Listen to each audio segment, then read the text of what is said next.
যারা আমার ভিডিওটা দেখছেন তারা ভিডিওটাকে লাইক করবেন, যারা আমার চ্যানেলটা রেগুলার দেখেন তারা চ্যানেলটাকে সাবস্ক্রাইব করবেন। মোহামেডানের ইনভেস্টরের জটিলতা বাড়ল, কারণ মোহামেডানে ইনভেস্টর আসার কথা ছিল কেরালার থেকে, নাম হচ্ছে মিরান গ্রুপ। এই গ্রুপটা মোহামেডানকে ইনভেস্টর করতে চাইছিল।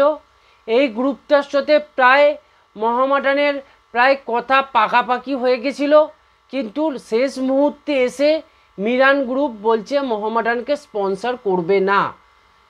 তারা বলেছিল যে আমাদের স্টেডিয়াম আছে, আমরা মোহামেডান ক্লাবটাকে পরের বছরে কেরালাতে নিয়ে চলে যাব। পুরো ব্যাপারটা কিন্তু মোহামেডান এগ্রিও করে নিয়েছিল, কিন্তু মিরান গ্রুপ লাস্ট মোমেন্টে গিয়ে মোহামেডানকে ইনভেস্ট করতে চাইল না। তাই মোহামেডান কর্মকর্তারা মাননীয় মুখ্যমন্ত্রী মমতা ব্যানার্জির কাছে গিয়ে একটা ইনভেস্টরের কথা বলেছে, এবং ক্লাব কর্মকর্তারা ভীষণভাবে চিন্তিত যে ইনভেস্টরটা কিভাবে জোগাড় করা যায়। তারা কিন্তু প্রচণ্ড পরিমাণে টেনশানে আছে, কারণ অন্যান্য ক্লাবগুলো যেখানে দলগুলো গঠন করে ফেলেছে, প্রত্যেকটা টিমের প্লেয়ার মাঠে চলে এসেছে, সেইখানে দাঁড়িয়ে কিন্তু মোহামেডান ক্লাবের এখনও দল গঠনটা শুরুই হয়নি সেইভাবে। সেই জায়গায় দাঁড়িয়ে মোহামেডান টিম কিন্তু ভীষণ চিন্তিত, এবং মোহামেডান কর্মকর্তারাও প্রচণ্ড চিন্তিত।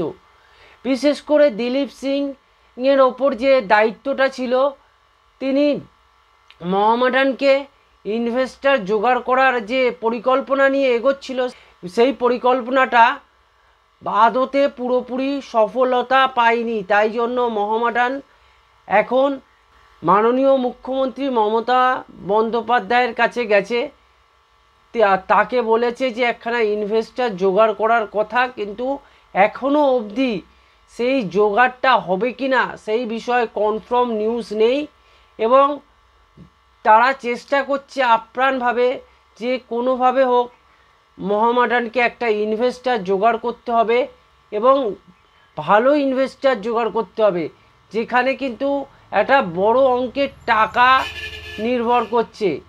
5 কোটি 10 কোটি নয়, সেই টাকাটা 40 কোটি 45 কোটি এরকম একটা অ্যামাউন্ট হবে। 40-45 কোটির অ্যামাউন্টটা কিন্তু মোহামেডানের একটা ইনভেস্টরের কথা তারা ভাবছে।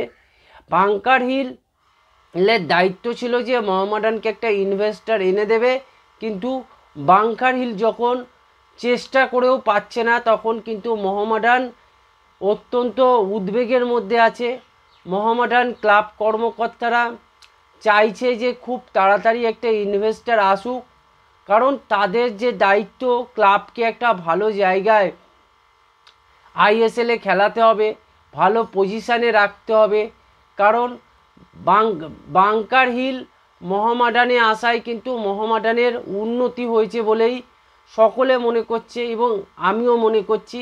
কারণ বাংকার হিল 4 বছর আগে যখন মোহামেডানে আসে, 4 বছরের মধ্যে 3টে কলকাতা লিগ, একখানা ডুরান্ড কাপের ফাইনাল, আর একটা হচ্ছে আই লিগ চ্যাম্পিয়ন। বোঝা যাচ্ছে যে মোহামেডানকে কিন্তু অত্যন্ত সফলতার সাথে আই লিগে তারা খেলিয়েছে, এবং আইএসএলে নিয়ে আসতে তারা সক্ষম হয়েছে। তাই বাংকার হিলের যে অবদানটা মোহামেডান কর্মকর্তারা যেমন অস্বীকার করতে পারে না, তেমনিভাবেই কিন্তু সাধারণ মানুষ হিসেবে, ফুটবল প্রেমী মানুষ হিসেবে মোহামেডানের যে উত্থান ঘটেছে আইএসএলে, সেই জায়গায় বাংকার হিলের অবদানকে আমরাও অস্বীকার করতে পারি না। কিন্তু একখানা বিষয় থেকে যাচ্ছে যে মোহামেডানকে তো ডেভেলপ করতে হবে, কারণ 100 বছর পুরনো এই ক্লাবটা, তার একটা লেগেসি রয়েছে। সে চায় যে প্রত্যেক বছর তাদের দল ভালো পারফরমেন্স করবে।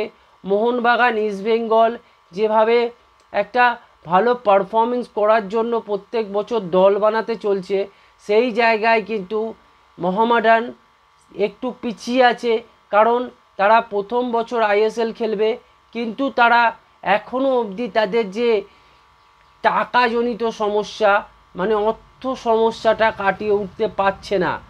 এর মূলত কারণ বাংকার হিলের পক্ষে একা এত বড় প্রসেসটাকে চালানো, আইএসএলের মতো টুর্নামেন্টে মোহামেডানকে একদম ফ্লুয়েন্টলি খেলানোর যে ক্ষমতাটা সেটা বাঙ্কার হিলের মধ্যে দেখা যাচ্ছে না। তাই জন্য বাঙ্কার হিল সমেত মোহামেডান কর্মকর্তারাও চাইছে একখানা বড় মানের ইনভেস্টর মোহামেডানে আসুক। সেই জায়গায় দাঁড়িয়ে যতগুলো গ্রুপের সাথে কথা বলেছে মোহামেডান কর্মকর্তারা সবাই কিন্তু না করে দিয়েছে লাস্ট মোমেন্টে গিয়ে। তাই মোহামেডান এখন মমতা ব্যানার্জির শরণাপন্ন হয়েছে এবং মমতা ব্যানার্জি হয়তো মোহামেডানকে আশার আলো দেখাতে পারে এবং যদি মাননীয় মুখ্যমন্ত্রী তিনি যদি মোহামেডানকে একটা আশার আলো দেয় এবং তিনি যদি একটা ইনভেস্টর জোগাড় করে দিতে পারে তাহলে কিন্তু এখানে কোনো সমর্থকদের কোনো দুঃখ থাকার কথা থাকবে না। যতটা পারা যায় করার চেষ্টা করছে কর্মকর্তারা, লাস্ট চেষ্টা, এবং তারা চাইছে যে আর 3-4 দিনের মধ্যে অন্তত একটা ইনভেস্টর এসে যাক, সেটা যে কারো থ্রুতেই হোক না কেন। মমতা ব্যানার্জি যদি একটা ইনভেস্টর জোগাড় করে দিতে পারে তাহলে কিন্তু মমতা ব্যানার্জি খুব ভালো কাজ করবে মোহামেডানের জন্য এবং মোহামেডান ক্লাব কিন্তু অবশ্যই সেই অফারটা নিতে প্রস্তুত আছে। এবং যদি সেই জিনিসটা যদি ঘটে তাহলে কিন্তু মোহামেডান স্পোর্টিংয়ের যে একটা ইনভেস্টর জনিত সমস্যা সেই সমস্যা থেকে কিন্তু মুক্ত হতে পারবে। এই জায়গায় এখন ফেসে আছে। এখন দেখা যাক আদৌ মোহামেডান একটা ভালো ইনভেস্টর জোগাড় করতে পারে কি না। যদি জোগাড় হয়ে যায় তাহলে আমি বলবো যে খুব মঙ্গল হবে মোহামেডানের জন্য। তো দেখা যাক মোহামেডান যাই করুক, মোহামেডান কিন্তু চেষ্টা করছে, মোহামেডান কর্মকর্তারা খুব চেষ্টা করছে, মোহামেডান যে ইনভেস্টর আছে তারাও কিন্তু খুব আন্তরিকভাবে চেষ্টা করছে একটা ইনভেস্টর জোগাড় করার। দেখা যাক মোহামেডান ক্লাব এবং মোহামেডান ইনভেস্টররা কত তাড়াতাড়ি নতুন কোনো ইনভেস্টরকে আনতে পারে। এই ছিল আজকের ভিডিও। আপনারা চ্যানেলটাকে সাবস্ক্রাইব করুন, ভিডিওটাকে লাইক করুন, ভিডিওটাকে শেয়ার করুন।